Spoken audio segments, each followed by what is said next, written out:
Welcome back for another video. I'm Eharbad, a free-to-play endgame player in Raid Shadow Legends. This is episode 14 of the free-to-play challenge account 2023. And it's 6 days roughly since the last video. I think I uploaded on Monday, but it actually covered up to Sunday night. And I am now recording this Saturday evening, the following weekend. So we've covered quite a lot of period of time. And there's been quite a lot of changes and development within the account. And we are actually beginning to find a little bit of a throttling point whereby we're currently we're just lacking champions. We're very much at a point where the 2x Ancients can't come soon enough. We're well prepared. We have 61 Ancients right now. I think there's another 5 Ancients that we can quite easily pick up from the Nightmare campaign.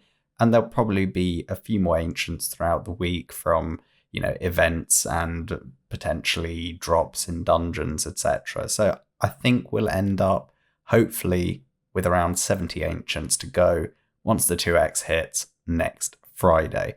And that's really going to be the opportunity to transform the account. And that's kind of what we're targeting. The referrals are going extremely well. We should be quite soon in a position to get Cronam, who I think will be absolutely superb for the account. I think he's going to be so big in terms of our progression, and hopefully that will really give us the opportunity to close the gap versus the rest of the challengers. So if we just want to remind ourselves, a decent A1, that's not really the important part here. We have an AoE HP burn, which will be massive for us in Hydra. It's going to be massive for Spider. It's going to be massive for Doom Tower. This is going to be really big for us. And to be honest, we're struggling a little bit in terms of clan boss champions anyway. So potentially we might end up using Chronum in clan boss as well. Then you got the A2, which has that activation of HP burn like Ninja does. This is a massive boss killer. It's going to be extremely potent for us. And then obviously the passive as well. As always, let's jump into the photos. We will be picking up where we left off last Sunday evening.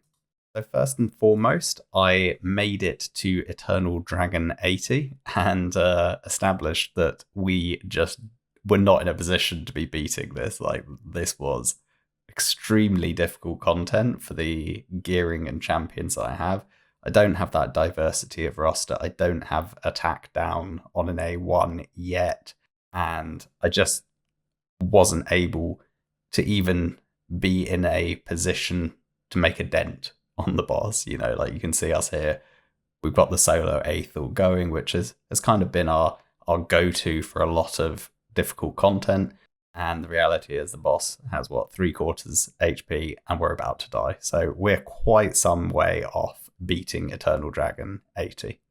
The next morning, we did finish the champion training legendary tomes. That's good. We're netting ourselves books that we're going to be needing in the future. And we managed to pull into the lead. After the tag team had finished or so, we were quite far back behind in terms of where we were within the champion training. So we put in a lot of work over the weekend. On Monday morning, you can see we'd pulled into the lead. The champion chase itself finished. We ended up in 4th place from those 2x Void weekend and the pulls we did there. It was enough to get an epic book and some unexciting relentless gear, but an epic book we're pretty happy with. Definitely always want to try and pick up books where we can. Books and gems, those are the currencies that I am generally looking for. In the weekly Classic Arena chest, we did manage to pick up an Ancient Shard and an Epic Tome, and 45 gems. This is pretty good chest. I don't really care about the gear that we're going to get through Classic Arena. It's generally not going to be of particularly high quality, and it's difficult to really find long-term use for it, mostly because you just don't get enough of it to get really good sets going.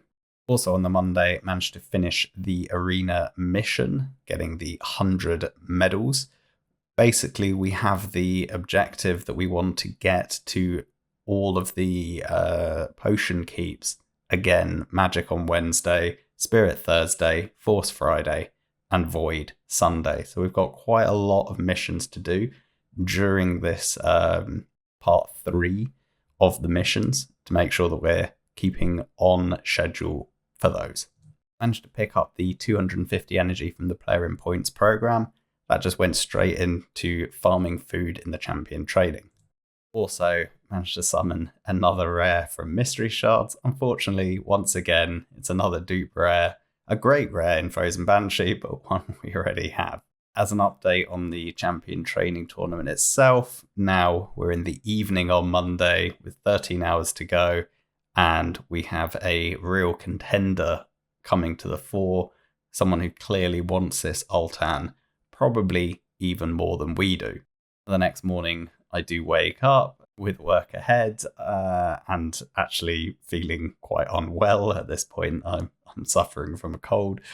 Yeah, we're now, 4K points behind with 4 hours to go, and either going to be at the office or I'm going to be holed up in bed feeling terrible. So it's unlikely we're going to be in a position to win it. Definitely want to be in a place where you're able to handhold the last sort of hour and a half of one of these kind of tournaments where there's a huge burst potential where people really can put out quite a large number of points in a very short space of time. Clan v Clan also did begin, and once again we have a particularly nasty matchup here. We've ended up against a level 10 clan with 13 Clan v Clan wins versus our solitary win. It does seem a little bit harsh. Back to back we're getting really bad matchups. Really don't understand the matchmaking algorithm. If you look at the overall player levels or the cumulative player levels of all of our clan members, you look at the age of the clan, look at the number of wins the clan has, the level of the clan, like what is it even matching us on? It seems pretty harsh, but it is what it is, right? With the overlap of champion training and CVC, I did take the opportunity to rank up Frozen Banshee to 6-star.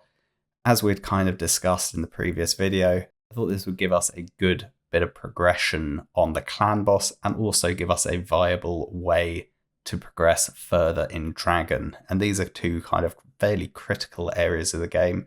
I want to be getting that dungeon gear from Dragon to unlock the other dungeons and the other gear set. But Dragon really is the go-to early game dungeon to be farming. It's one of the easier ones to get a farming team going, and it brings in a number of early game great sets. Speed set, accuracy set, although accuracy is kind of dropped down the pecking order with Perception and the Forge. Still a very good set if you can get some good pieces in it. And critically, lifesteal. We are very much in a position where we're going to be relying on lifesteal for clan boss. We didn't start with the Deacon, so we do not currently have a leech champion. So we're very much sort of narrowly focused on having to build lifesteal, unfortunately.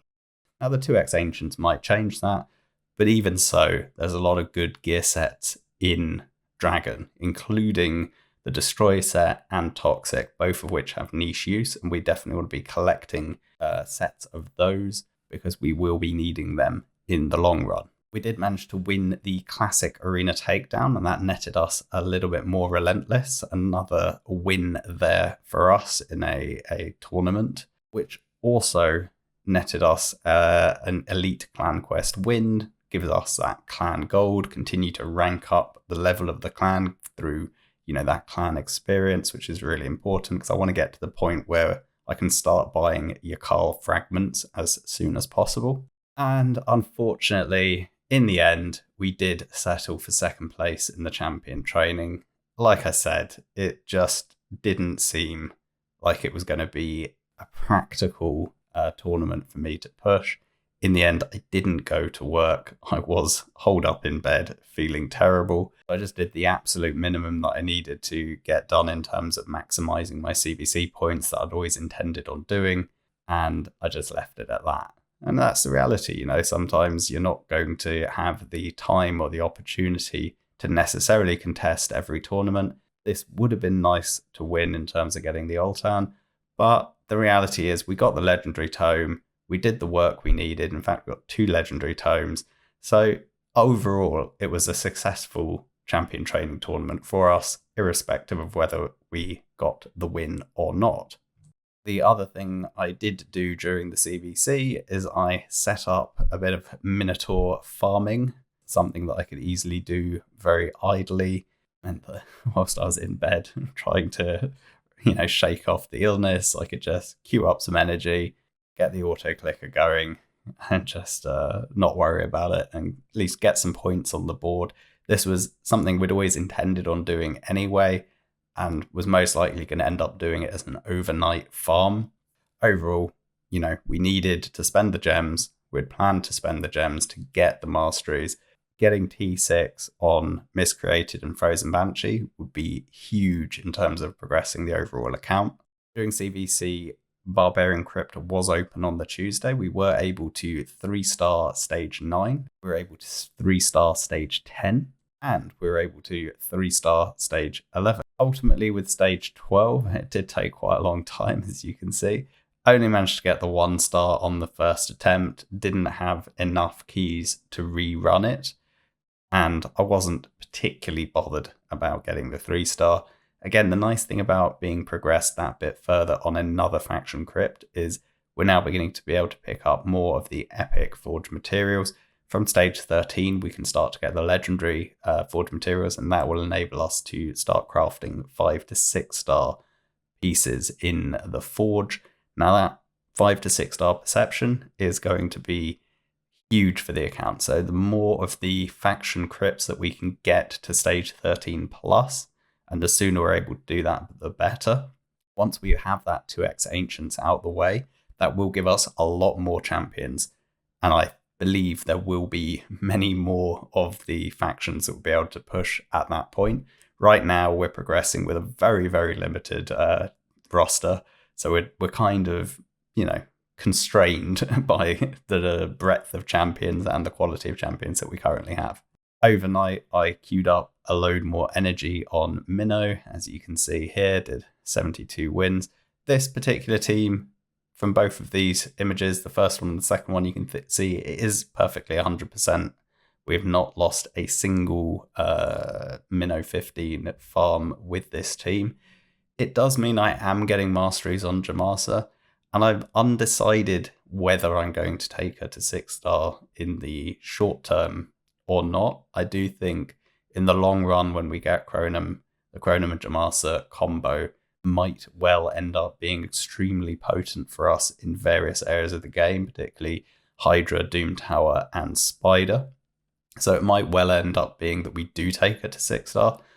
But that kind of decision, I'm going to hold back until two things. One, we've had 2x Ancients and we know what the majority of the champion roster we're working with is going to be. And two, we need to get Chronum first, because until we have Chronum, the Jamasa at 6-star, I feel, has limited gains available to us. With those additional, Frozen Banshee to 6-star, we did manage to get a new PB on Brutal. It's only a marginal gain. We do still have a lot of issues within the Clan Boss team composition. Particularly this level 40 of it is really beginning to lag behind the rest of the team. We've now got 4 6-stars and a level 40, and obviously the level 40 is not really able to cut it once you're into, say, Brutal Clan Boss, particularly if you want to start to look towards Nightmare. I would say we're fairly roster blocked right now in terms of progressing towards Nightmare Clan Boss. There's a lot of roles that we don't currently have filled. Aethel isn't really a Clan Boss champion. We do not have a reliable decrease attack champion. In fact, we don't actually have a decrease attack champion who is able to do the large decrease attack at all. It's probably going to be what we can do. A 3-key Brutal for the next week until we get the 2x Ancients. I think that is going to be okay. Also on the Wednesday, through missions, did need to run some Ice Golem. Managed to get stage 15 done. I did also manage to beat stage 16, but that was really the limit of it. Once I am able to re-gear some champions and kind of build them slightly better, then maybe we'll be able to push a bit further. But right now, I just don't see the benefit in progressing Ice Golem past this. Similar to the conversation on Clan Boss, Aethel really isn't a champion for Ice Golem. You really want more indirect damage. Poison is the best way to kill the Ice Golem, and Frozen Banshee unfortunately has terrible AI when it comes to targeting the boss to stack up the poison. So I was having to do this manually just to see if we were able to do it.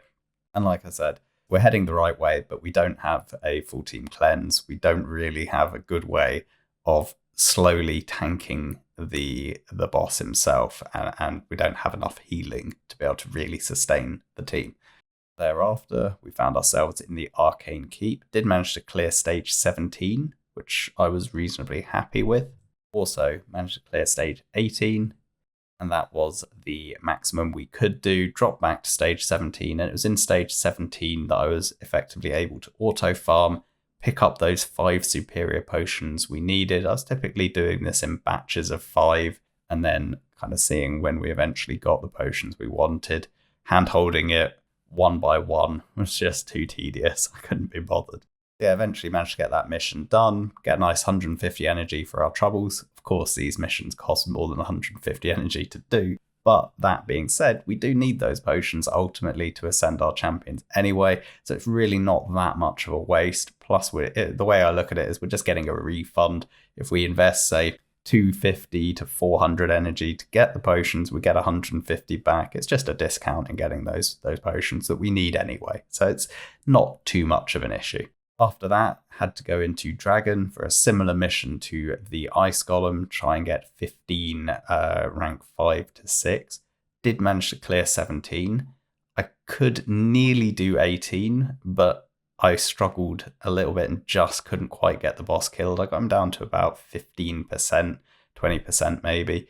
But with, a whole host of magic champions and stage 18 being Force, again, I need slightly better geared and slightly better built champions to be able to do it. We do actually have a Dragon tournament starting tomorrow, and between, this was on Thursday to today, the gearing has improved on some champions, so I think we might give it a go once the Dragon tournament begins on Sunday. We might be able to get past that stage 18 now, even if we couldn't back then. Anyway, ultimately dropped back down to stage 16, farmed stage 16 on auto, which is now stable once more, with Frozen Banshee being at 6-star and getting some masteries on the rest of our champions. Now that stage 16 is stable. And then after that, found myself in the Magic Keep. Obviously on the Wednesday, this was always our target, and we're able not to use the Skinner. So Gembo using abilities that he's probably not well renowned for in the game. I don't think many people use him to farm Magic Keep, but he does have the ability to steal buffs on the A1. Unbooked, it is only 30% per hit on a double hitter, so it's not super consistent or reliable, but then neither is Skinner, who was unbooked and only a level 40. So ultimately, I just threw some basic gear on Gembo as a kind of makeshift short-term build, just as a bridging build, if you will. And essentially, Gembo got us through the Magic Keep, which is all you can really ask for. As you can see there, he stole the massive shield, which looks obviously fairly comical. It's always good fun. Ultimately, I was able to farm stage 15 on auto, which is pretty decent. I was fairly happy with that. I think if I'd booked Gembo, I probably could have pushed it a little bit further. We hadn't, and that was really proving to be kind of the limit. Got that level 40 4-star Diabolist who's pretty squishy, needing to be kept alive by the rest of the team. So, he's being kind of hard carried by the miscreated Rhonda duo. And then it kind of relied a little bit on RNG for Gembo to get the steals. And I was finding if we didn't get the steal above stage 15, we would die, whereas stage 15 was stable. So I just didn't want to have any losses, basically. Better just to drop to a level that we're able to do consistently. As long as it's reasonably high, we'll be able to get the mission done and move on with our lives. Did manage a new fastest time on Magic Keep 15 as well. Just 2 minutes 41 seconds, which isn't bad. And don't you love it for all that hard work just to get that one brew? Anyway, it didn't deter us. We managed to get the mission done anyway, even if we were forced to have brews every now and then. It just extended the time it took, but again, like, not really a problem. A little bit frustrating. I do kind of think they shouldn't have brews as a solitary drop. It doesn't add anything. It's just annoying, basically. I don't think those are good kind of mechanics to have in a game that just frustrate people for no upside. That's just my view anyway. The next mission, funnily enough, was to clear Minotaur. So we're happy to dip back in to Minotaur 15 again and just run it a few more times. And then obviously we had another classic arena mission.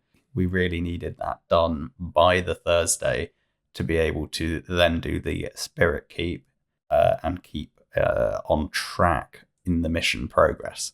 Now, what was interesting about that particular day is we had the Aethel path, and I was able to use the silver that I had saved up, roll up a load of gear, and kind of effectively complete the Aethel path, the majority of which I did through artifact enhancement. And then obviously I kind of finished the legendary tome, that 3k points, through running Spider once Spider was open. And yeah, so getting that 3-star ascension on Aethel and then adding Phantom Touch was really, really impactful.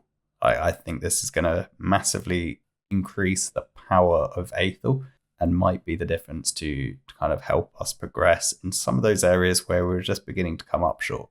So once Spider did begin, with our newly awakened Aethel, we were able to actually solo farm it. You know, we've got that res build going that we used for the Nether Spider. So far, I've kept that res build on Aethel and been able to use that to start solo farming Spider Stage 10. I didn't actually need the 3-star awakening to be able to do this, but it doesn't hurt, right? And we'd got it. It definitely, I think, speeds it up a little bit. It's really nice to get those Phantom Touch procs on the main Spider. Definitely does a decent amount of damage along with Giant Slayer. Really is helping. You can see actually we got a new PB on Brutal Clan Boss. This was Spirit Affinity, so it definitely is our best affinity with our 5 magic champions there. But also having that Phantom Touch on Aethel does help. That little incremental damage, pretty important. And the Frozen Banshee at this point got the T6 and has a slightly enhanced or refined build. Potentially, I think in tomorrow's video, I'll try and go through the builds as they currently are now, because a few things have changed, but we also have the artifact enhancement dropping tomorrow. So I'd like to kind of tweak a few more builds once that is out and see if we can progress that a little bit further, like I said, in the Dragon Tournament. So it could be an interesting video, kind of trying to push the Dragon Tournament, trying to push our Dragon levels, whilst also looking at the gearing. That could be quite a good follow-up video to this one. This is still on the Wednesday. Managed to get the accuracy Great Hall up to level 6, which actually just gives us flat 40 accuracy across all of our magic champions, of which we have a lot.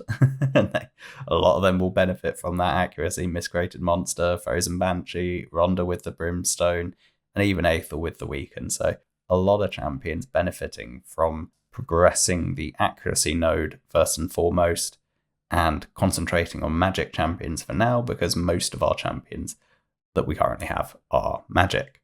With the improvement to Aethel, with the 3-star awakening and the Phantom Touch, did make a lot more inroads into Eternal Dragon 80.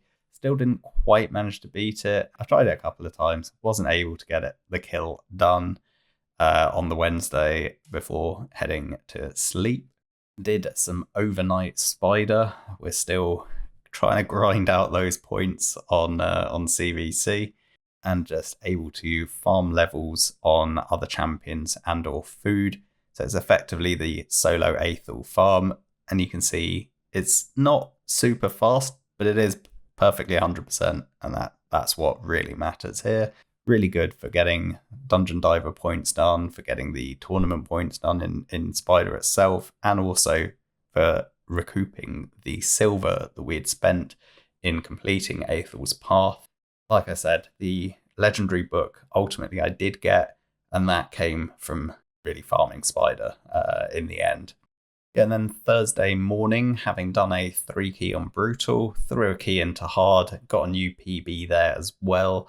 A very, very comfortable 1 key now, which is pretty good. So we're able to 3 key Brutal, 1 key Hard on a daily basis. Again, we don't have necessarily the perfect clan boss composition, and there's definitely room for improvement. Hopefully we'll get lucky on the 2x Ancients and that will really unlock clan boss for us. But to be in this position with the roster we've got and able to 1 key Hard, 3 key Brutal, I'm pretty happy with that. With our empowered Aethel, also managed to solo Faction War Stage 14, and this is the first faction crypt I've managed to beat the second boss in. Netted us, 1 epic skill tome, got lucky in a 4-star speed glyph. It's nice to have those little moments of achievement where you're like, yeah, we're really making progress, beating those kind of milestones. Faction War bosses, 1, 2, and 3, so stages 7, 14, and 21, they're always big milestone moments. Feel really great if you're able to beat them. Yes, it's only the 1-star, but what are you going to do? You only have 1 champion that's living for past the first round. So it's basically the solo show from Aethel. In Clan Boss chest that day, managed to get an Ancient Shard. I've really not got anything from Clan Boss previous to this. I think I'd shown 1 other Ancient Shard since the account started. So this is only the 2nd shard we've actually got through Clan Boss. And that's a kind of the simple reality, is that before Nightmare, you don't really consistently get that much from Clan Boss, but you are at least getting the Ascension potions most days. You sometimes get some gems as well. So it's still worth doing, but really we want to get to that position where we're able to at least farm Nightmare as quickly as possible, because Nightmare's where you start to get legendary tomes, sacred shards, and you start to get all of the kind of books and shards on a more consistent basis. And I think after the 2x Ancients, I expect we'll have enough champions to be able to bridge the gap to Nightmare, but I don't think we'll be able to do it before the 2x Ancient Shard Pool. Did ultimately get that 100 champion kill in Classic Arena, which unlocked our run towards the Spirit Keep. I did try Eternal Dragon once more on my commute back from work. And anyway, on the commute back home, I was trying Eternal Dragon 80, getting closer and closer. You can see there the boss maybe has like 10 to 15% of his HP left. Didn't need a lot, probably 1 more cycle, a few more procs of Giant Slayer or Phantom Touch would have been enough. And it was. So the very next run, I actually did manage to beat Eternal Dragon 80. And at the end of the photo diary, I actually did do a screen recording of my phone so I can show a little bit of the run for Eternal Dragon 80 and kind of show how it worked and talk a little bit about ultimately the strategy I employed. But ultimately, like I said, it's this high resistance Aethel solo build, the one we use to beat Nether Spider, but just with that additional 3-star Awakening and Phantom Touch. That was the difference. Without that Phantom Touch 3-star Awakening, there was no way that build was going to beat Eternal Dragon 80. But with that, the additional damage meant that I was able to kill the side adds consistently and then able to heal up enough to sustain myself and ultimately kill the boss. That's not to say it's not doable without the Awakening. I just would have needed better gear. Having that additional 300 attack plus the extra damage from the procs meant that I was able to do it with a significantly weaker build overall than I would otherwise have needed. Then back in Doom Tower, the super solo Aethel even has the waves covered, looks like you're down and out, and then manages to pull the win out of the bag, self-buff, give yourself the small increase attack, and just wipe them out. Anyway, back into the Spirit Keep we go, and instead of trying our level 30 Rock Beast with the heal reduction, I thought I would gear up the Armiger, or at least improve the gearing on Armiger, and see if I couldn't try a little bit of a TM control strategy. So I was using High Katoon as speed lead and speed booster, with Armiger as a TM control, and then obviously Ronda, Aethel, and Miscreated doing what they do best. Now, if I had Deacon, I think this would be significantly easier. You'd have the drop defense, you'd have a leech to sustain, you'd have the TM control from Deacon as well. So you're getting a lot in one champion, which would kind of free up, what I would need to bring. The fact that I don't have drop defense here means I'm kind of needing 2 damage dealers in Ronda and Aethel. And then, High-Katoon's bringing that speed aura with the boost, which kind of Deacon brings as well. I would probably have space for another TM controller if I had Deacon here, and I think I'd be able to progress a lot further than I was otherwise able to. But suffice to say, I did manage to beat stage 14 as well, and 15, although Crimson Helm really messed me up on round 2. That was a massive, massive problem. I think I was stuck on the Crimson Helm wave for about 4 minutes. I'd actually just left it on auto, and I came back and I saw they were still trying to kill the Crimson Helm, and I managed to kind of prioritize Armiger using his A2 a bit more, and manually that is, and managed to get through and beat the boss. But stage 15 was not consistent, unfortunately. Ultimately, I dropped back to stages 13 and 14. I was kind of alternating between the two. And in the end, I was tweaking the composition as well. You can see I swapped to a Diabolist and Elfguard, and that seemed to be a little bit more consistent, at least on stage 14. I dropped the Miscreated monster. I had more kind of TM control coming in there, using Diabolist's A3 to give that little TM exchange on an AoE basis during wave 2. So yeah, I was kind of able to then TM control the boss between Elfguard and Armiger. Did require a little bit of kind of manual monitoring, shall we say. Stage 13, completely stable, no problems. But stage 14 and 15 were not perfect. But we did eventually manage to get the potions we needed and get the mission done. There's a few more images from the Spirit Keep. Here's a faster clear on stage 15. This time we're using the High-Katoon with the Elfguard and Armiger. We really keep mixing it around, trying to find out what the best combination of these champions is. Again, none of them are built particularly well, but we're working with what we've got, trying to be creative and trying to figure out what we can do consistently and quickly. Again, alternating things around, High-Katoon, Diabolist and Armiger this time. Managed to get stage 14 going on an auto and a slightly quicker time at 1 minute 53. Also managed to auto stage 15 with the same team, getting it down to 2 minutes 21, but it was not consistent on stage 15. Suffice to say, as I've kind of said already in a roundabout way, stage 13 was the only stage that was actually truly consistent.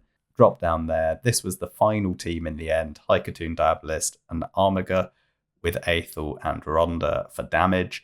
Like I said, I believe if I had Deacon, I'd have stage 15 definitely on consistent lockdown, potentially could even get a little bit further.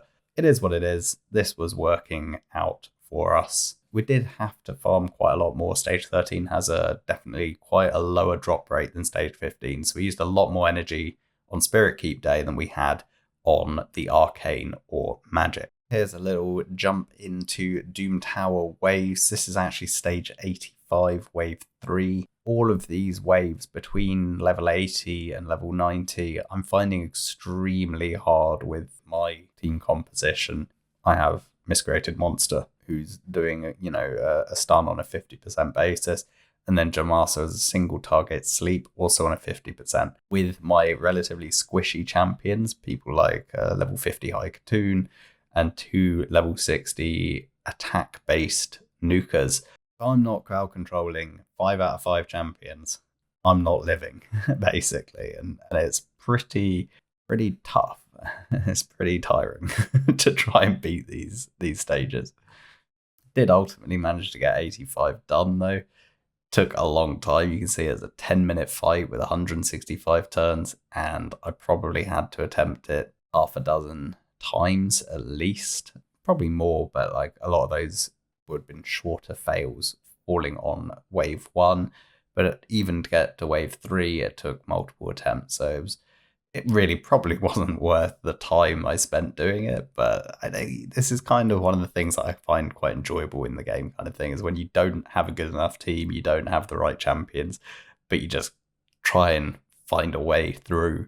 And then people are like, wow, how do you do that? And you're like, yeah, it took me an hour.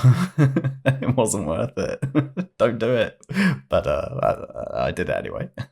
Unfortunately, Clan v Clan was ultimately another harsh loss for us. This is now Thursday evening in terms of where we are within the week. We lost it by just 50,000 points. We'd been ahead pretty much the entire time, right up until the final morning, and then they just pulled it out the bag. And I think they were just always managing the fight. We had very little burst capability, We're all relatively young accounts. We're not able to get those big numbers out on the Forge side of things, where there was the bonus points on the Forge, and we don't have all that 5 to 6 star materials ready to go. You can see as a clan we did a lot of Minotaur, so it really tells you kind of where we are as a clan versus where they are. I managed to knock out 93,000, which isn't bad. I didn't get Altan. Few people did pick up the Altan, which obviously netted an extra 30,000 points there. And I think Odd One also pulled Lysandra during that, so got 60,000 just from pulling legendaries, and presumably used his legendary books in those champions. I have not used a single legendary tome yet. Hopefully, as I keep talking about the 2x Ancients, hopefully after the 2x Ancients we'll have a champion worth booking, and we'll be able to use those books appropriately. Once Friday rolled around, we had Force Keep, managed to beat stage 16, but it didn't feel like it was going to be necessarily super consistent. So in the end, I dropped to stage 15 and farmed that until we got the potions required. Also went into Night Revenant stage 12, managed to beat that on auto, and I essentially just farmed that and picked up materials. I did try and get through stage 13, but essentially on wave 2 there is a series of champions that do heal reduction and provoke and counterattack. That's really hard to beat with a solo champion who you're relying on healing and not being provoked. So you definitely don't want to be hitting them when they've got counterattack up, and then they're going to provoke you. So it's just constantly getting stuck in a loop, either being perma provoked or having heal reduction on me and not being able to heal. So as a solo clear, stage 13 is horrendous on Night Revenant. And then that brings us up to this morning. I did manage to clear stage 87 on Doom Tower, and that was really hard. Now, the time might only be 5 minutes, 47 seconds, but I probably cumulatively spent about an hour and a half, 2 hours trying to clear this stage. It was so hard, insanely difficult. And now I'm stuck on stage 88, which is just as bad, if not worse. It's truly horrendous. I just don't have the champions. I'm still using a 4-star 40 War Maiden. It's rough. Running Doom Tower up at this level with just 2 level 60s in the team, it's pretty tough. I'd like to get to Griffin 90 and see if I could beat that boss. I don't know if we realistically can before getting more champions, but I'm going to keep trying because I'm a masochist when it comes to these kind of Doom Tower wave floors. Also this morning, I did forge some 5 to 6 star perception using those epic and legendary materials I've been starting to gather up from places like Sacred Order, Night Revenant, Barbarian, the faction crypts where I'm able to farm these sort of stages, 12, 13, etc. We got our first really S tier perception piece and it rolled pretty perfectly. Obviously crit damage as a sub isn't ideal for this piece, but a single roll and speed, double roll and accuracy, this is proper end game viable weapon right here. Not actually currently equipped on anyone, and that's why I was talking about potentially needing to do some tweaks or rebuilds tomorrow once the artifact enhancement begins. I don't have a lot of silver right now, and I definitely want to make sure that when I put this on a champion, I'm not having to strip it off in the future if I can avoid it, because 6-star is 100k per item to remove. I kind of want to figure out who's going to be the lucky recipient of this piece. And the second piece that I crafted on the perception side that was ultimately pretty good is this 5-star accuracy chest with a single speed roll on the substat. Flat defense and attack percent not great, but this is a really good piece that will definitely be used. This is a really important item to have on the account. In my attempts to try and beat this Doom Tower floor, I did decide I would ascend my miscreated monster to 5-star. I wanted to get the amulet slot and try and get the additional accuracy. On the stage I'm on, which is floor 88, there are resistance leads on the Doom Tower waves, and I just don't have the accuracy to consistently debuff them. So I felt like I needed the 5-star ascension on miscreated, get the amulet with an accuracy sub, and try and bridge that gap. Also today I did finish the spider tournament, got my 5-star chicken. Unfortunately, as I'm now over level 50, I'm in the big boy tournaments. So it was 2,750 points, which was quite a lot of work, actually, at this point, just running, the stage 10.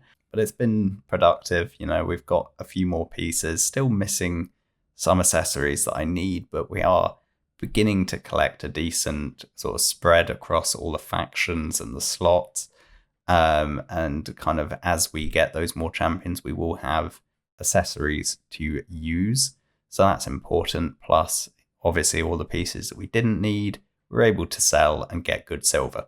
Barbarian was open once more today. Managed to go back and get the 3-star on stage 12. And we got a nice Clan Boss chest today. Our first Void Shard from Clan Boss, which is pretty good. Pretty happy with that.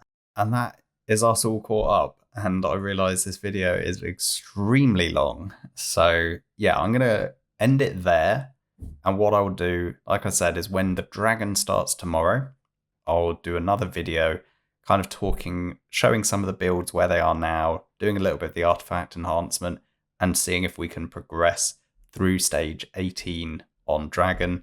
Maybe we can get to the point where potentially we can start farming stage 20. I don't think we're quite got the gearing or the champion power to do that just yet. So we might end up being stuck on 16 for this tournament. But let's give it a go anyway. Let's see what we can do. And, we'll just pick it up tomorrow, show some builds. We'll try and do a bit of dragon, maybe show you the Doom Tower floor that I'm really struggling on.